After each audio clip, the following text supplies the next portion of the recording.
Regarding a question that today Turkey is taking a stance and is speaking about the atrocities done to Muslims in different parts of the world, what's my opinion?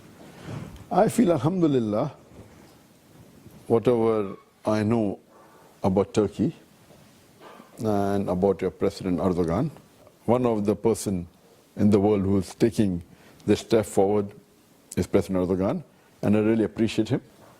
I believe, alhamdulillah, he is doing a wonderful work, and I'm very proud and happy to know that President Erdogan speaks for the Muslims that are being harassed and troubled in different parts of the world.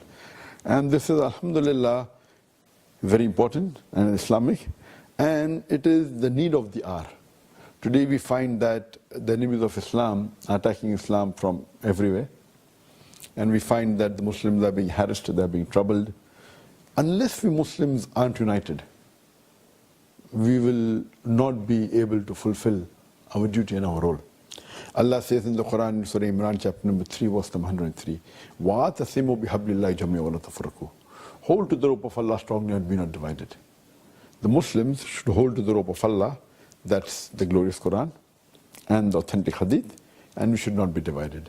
The Muslims of the world should be united under one banner, that is the Quran and the Sahih Hadith. If we Muslims are fragmented, then the enemies of Islam will easily be able to get us.